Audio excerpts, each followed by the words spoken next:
Some ran in cuffs. Some escaped in pairs. One even climbed into the ceiling like a demon on the loose. These aren't scenes from a Prison Break movie. These are real courtroom escapes caught on camera.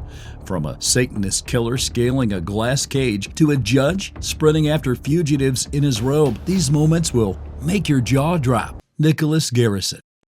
This is Garrison dashing out of a Highland County Common Pleas courtroom during his sentencing as deputies sprint to try and catch him. Nicholas Garrison was 34 years old. He had been in and out of trouble for most of his adult life. Drug charges, probation violations, and more drug charges.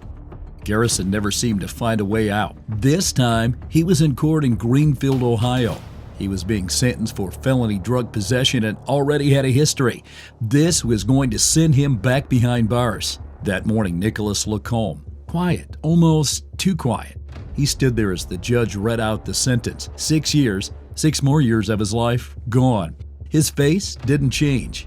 Not at first, but inside, something snapped. He was not ready to go back. He couldn't. It only took a few seconds, but those few seconds would leave one man in the hospital and Nicholas a wanted fugitive. 2 deputies stood beside him.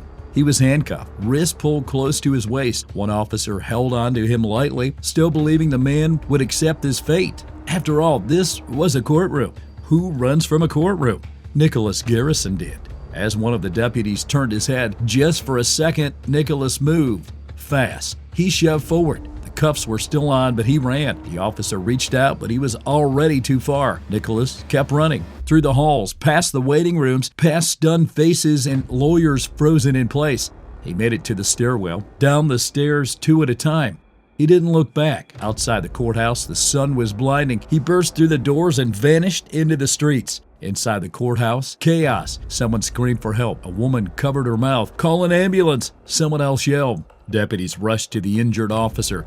He was getting up. His ribs were shattered. 4 of them. His head had slammed against the cold tile floor. A concussion. He was rushed to the hospital, barely conscious. The deputy had tried to stop an escape with nothing but instinct and courage. Nicholas Garrison, meanwhile, was gone.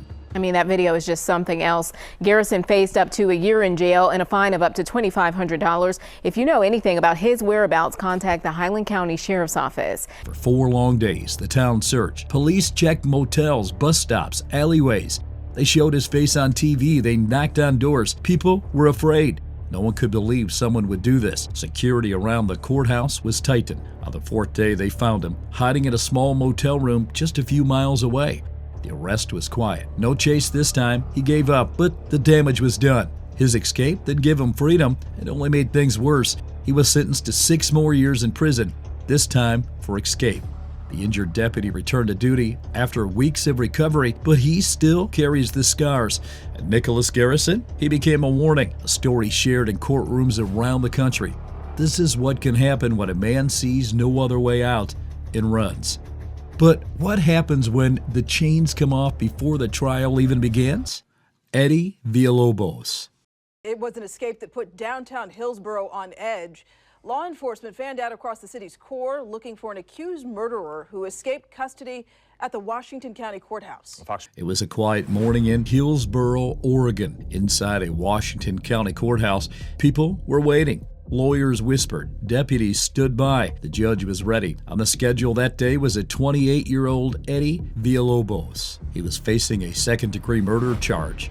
In 2021, Eddie had been arrested for stabbing a man to death. The victim, Seth Adamson. He was just 27. It happened at a small apartment complex. Police said the two had gotten into a fight, and just like that, Seth was gone. Blood on the walls. Demonic symbols found nearby. The scene was disturbing. Eddie was arrested shortly after. Now, in February 2023, it was time to face justice. The stakes were high. Life in prison hung over his head. But in the courtroom, Eddie seemed calm. 2 deputies let him in. But according to Oregon law, defendants cannot be seen in restraints in front of a jury. It's meant to protect their image, to make sure they're not unfairly judged. So just before the jury entered, the deputies removed his handcuffs. Then the ankle chains. One by one, the locks clicked open. They had no idea what was coming. The room was still. Eddie sat quietly, but inside, something was building. Then it happened. In a flash, Eddie stood up. He jumped over the low wooden rail in front of him. It took everyone a moment to understand what was going on. Before anyone could react, he was already at the courtroom door. Eddie ran through the hall. The deputy chased him. The other yelled for help. Eddie didn't look back. He sprinted down the hallway and pushed open the courthouse doors, and then he was gone. The escape took less than 20 seconds. Inside, the courtroom was in shock. Lawyers were frozen. The judge stared in disbelief. Police swarmed the area. Sirens wailed through downtown Hillsborough. Helicopters circled above. Officers fanned out on foot, searching parking garages, alleyways, bus stops. It was chaos. A dangerous man was on the run. For 2 hours, Eddie was free. Free but desperate. My doors are over there broken. And that's how, ugh. But now to find out, that's even more scarier. To find out, I live right here. Then a call came in. A woman in a nearby apartment building saw someone trying to break into her neighbor's place. The footage from that moment spread fast. News channels aired it. Social media picked it up. Everyone saw the footage of the escape. And the moment he was caught, it shocked the state. People demanded answers. How could a murder suspect just walk out of court? I wouldn't call it a failure. What I would call it is we need to reassess how we do things. What took place here, and evaluating the actual circumstances in this incident alone, it could change things. We're always looking to do better. The sheriff's office said everything was done by the book. This couldn't happen again. Eddie was charged with second-degree escape and first-degree burglary. He had run from court, tried to break into someone's home while on the run. The charges piled up, but the murder case moved forward. Oh my gosh, that's scary. That's really scary. I just want to go home. Months later, the trial resumed. This time, though restraints came off, extra deputies stood by. The mood was tense. No one took risks. Eddie didn't run and sat through the trial, silent, detached. The jury reviewed the evidence, photos, witness statements, the timeline, the verdict: guilty, life in prison, with parole possible after 25 years, but his escape had already sealed his fate. Now imagine two men, handcuffed and shackled, making a break for it. Only this time, it's not the police who chase them, it's the judge. Tanner Jacobson and Cody Howard. We were sitting there on the benches together, and he's like, I'm gonna run. Lewis County Courthouse, Chehalis, Washington. It was supposed to be a quick court hearing. Just a couple of young men facing charges for driving on suspended licenses. Not murder, not drugs, just minor traffic violations. The kind of thing that usually ends with a fine or a short sentence. But what happened that day stunned everyone. It turned a routine hearing into a story that would go viral. The date was May 3rd, 2019. Tanner Jacobson and Cody Howard sat side by side in a small courtroom, a few feet away from Judge R.W. Buzzard, known to locals as a fair but firm judge. He had seen his share of courtroom drama, but nothing like this. The judge was about to speak, but then everything changed. Without warning, both Tanner and Cody stood up. They looked at each other for just a second, then they bolted. They ran toward the courtroom door, their chains clinking with every step. Everyone froze. It took a moment for everyone to realize what was happening. But not for Judge Buzzard. In an instant, the judge stood up. Then he ran after them. Yes, the judge. Security footage from the courtroom showed it clearly. Judge Buzzard leaping over his desk. He didn't stop to think. He didn't call for backup. He just chased them. Outside the courtroom, it was chaos. The two defendants clattered down the stairs, one behind the other. Cody Howard slipped first. He tried to take the stairs too fast. He tripped, hit the ground hard. That gave Judge Buzzard the opening. Without slowing down, the judge caught up. He grabbed Cody, held him down, and kept him from getting back up. Within seconds, the court officers arrived and helped restrain him. But Tanner Jacobson was already gone. He'd made it out the courthouse doors and disappeared into the nearby streets. No car, no shoes, just shackles and fear. But he didn't get far. Tanner only made it about 4 blocks before reality caught up with him. Tired and confused, he stopped running and waited for the officers to catch up. He didn't resist. When deputies arrived, he calmly told them, "I stopped on my own. I thought, what am I even doing?" It wasn't a great plan, not some brilliant escape attempt. It was a split-second decision made out of panic. That's what he told reporters later. He wasn't trying to disappear. He wasn't trying to dodge justice. "I wanted to get away and get help," he said. "Help for my addiction." Before the escape, they were both looking at a short jail time, maybe 30 days. After the escape, much worse. They were charged with second-degree escape. That meant up to 5 years in prison. Suddenly, a small mistake had turned into a major one. It was a normal, I think one was in on the first appearance on a new charge, and the other one was in on for failure to appear, so we were setting conditions of release. And all of it was caught on camera, the video of the escape. And Judge Buzzard's chase spread fast. Local news picked it up, then national outlets, then social media. People couldn't believe it. It looked like something out of a movie, but it was real. When reporters asked the judge why he did it, he shrugged. "I didn't think, I just reacted," he said. "We're short on deputies and someone had to stop them." I said, "What am I doing? What did I just do? I gotta go with it now. There's nothing, I can't stop right here. There's nothing I can do now. I'm screwed." As for Tanner and Cody, they returned to jail. They had added serious time to their sentences. What started as a bad day became something they would regret for years. Tanner later said he realized in those 4 blocks of freedom that he couldn't keep running. It was a painful lesson, all because of a moment. One look between 2 friends, one decision to run, and one judge who didn't let them get away. But while those 2 ran downstairs in panic, the next fugitive didn't run at all. He climbed up.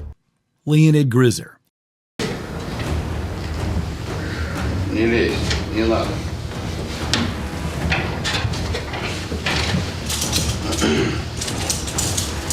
Куда ты едешь? Дело. Что? It was one of the most disturbing cases to ever reach a courtroom in Moscow. The crime scene was horrifying. The motive? Almost unbelievable. And the man at the center of it all? Just 18 years old. His name was Leonid Grizzer. He spent most of his time alone. His sister, Tatiana, was 21. She had raised him like a second mother. The two lived together in a small apartment on the outskirts of the city, but something had changed in Leonid. Something dark. On the day of the crime, neighbors reported hearing screaming from the apartment. Police arrived quickly to find Tatiana's body lifeless on the floor, soaked in blood. Her arms, legs, and face were covered in symbols drawn in her own blood, circles, inverted crosses. Strange phrases scrolled across the walls. It looked like a satanic ritual. Leonid sat nearby. He wasn't crying or panicking. He was smiling. When officers asked what happened, he responded, "God told me to do it," he said. "I had to kill her to remove my doubts." There were no drugs in his system, no signs of alcohol. He was calm, cold, clear. He was arrested on the spot and charged with murder. Because of the bizarre nature of the killing and his strange mental state, Leonid wasn't placed in a regular defended seat during his court appearances. Instead, Russian authorities placed him inside a glass courtroom cage. It was supposed to be secure. It was supposed to prevent exactly what happened next. On the day of the hearing, the room was packed. Reporters, officers, lawyers. Everyone wanted to see the teenager the media had called the Russian Satanist. He stood inside the glass box with his arms crossed, eyes wandering, but his face unreadable. The judge entered the courtroom and the proceedings began.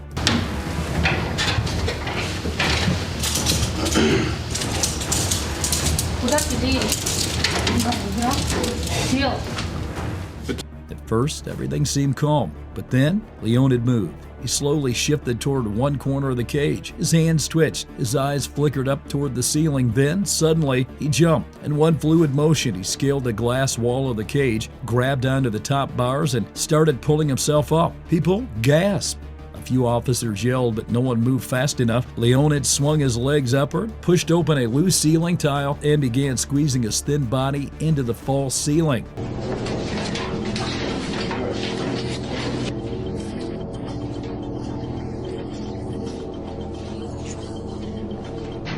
The entire courtroom was in shock. He wasn't trying to escape through a door or window. He was climbing, disappearing into the space above the lights. The guard clung to his waistband of his trousers, trying to desperately stop him from vanishing. Another officer climbed onto the bench, then a third. They all grabbed at him. Leonid kicked and twisted, still trying to pull himself through the gap. Dust and installation rained down from the ceiling, and the entire room seemed frozen in disbelief. Then, slowly, he began to slide back down. His legs reappeared first, then his torso. Finally, he dropped back into the cage with a thud. The room was dead silent. His pants were halfway down. The guard tossed them back in. Leonid picked them up slowly and pulled them on. His face was blank. No fear, no embarrassment, just the same strange calm. Officers realized, okay, we have a situation on our hands. Afterward, court officials admitted that the glass cage design had failed. It wasn't built to stop someone from climbing up. The structure would have to be reviewed.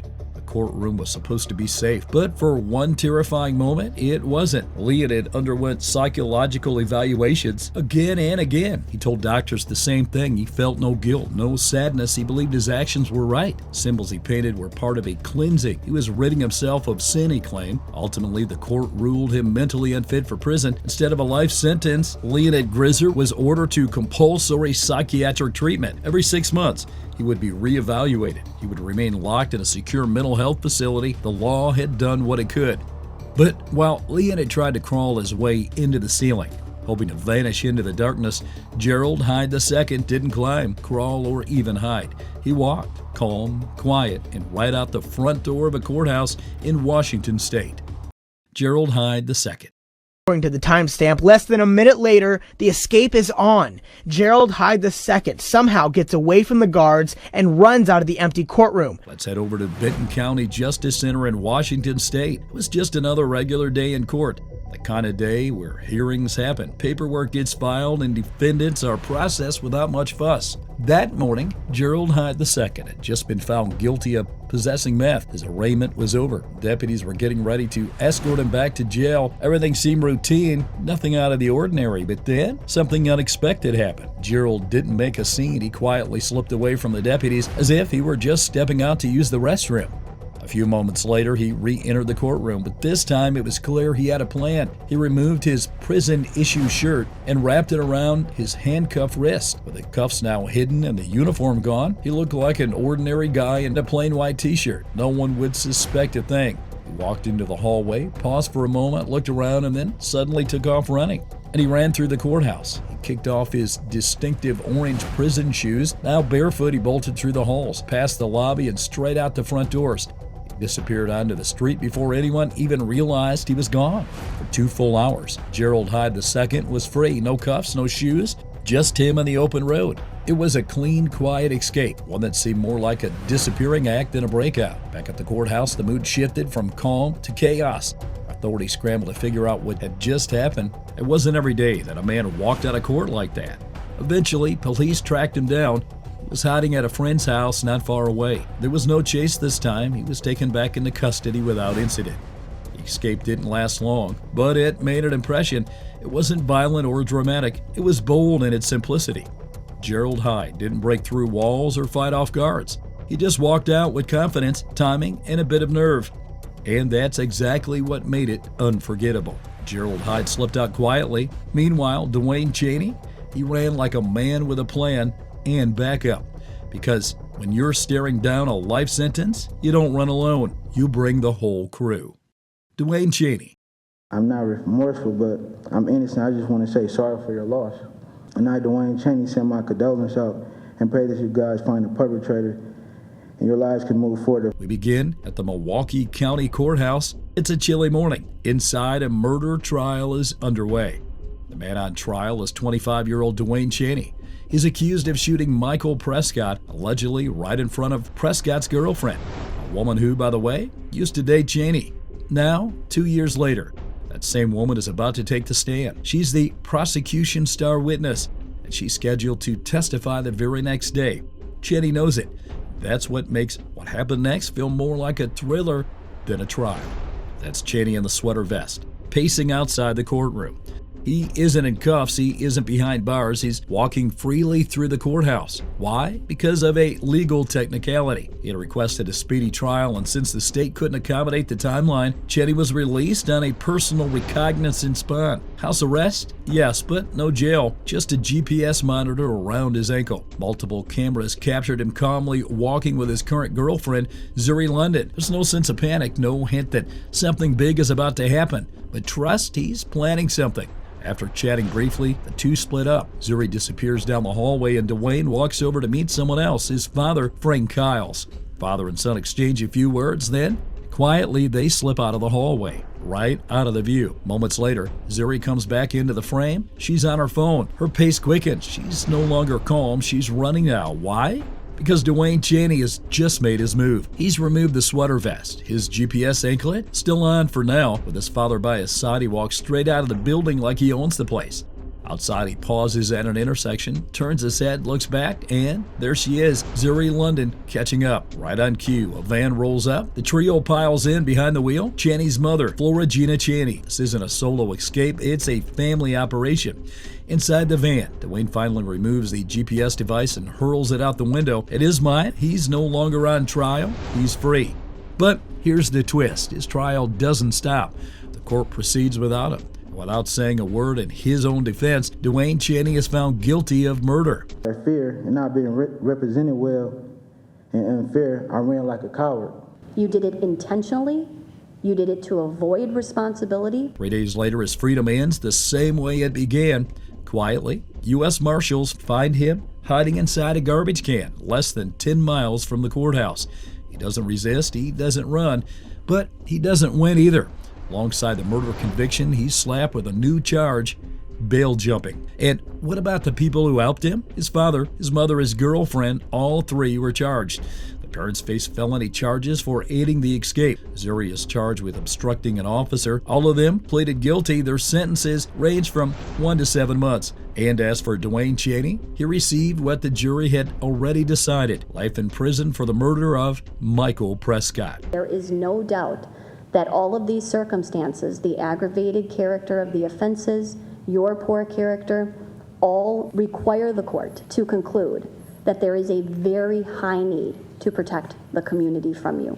They ran, they climbed, they fought the system in the middle of court, but none of them got far. These escape attempts were bold, reckless, and in the end, hopeless. Which escape shocked you the most? Drop it in the comments, and if you enjoy real stories that feel too wild to be true, hit that like button, subscribe, and ring the bell so you never miss the next jaw-dropping case.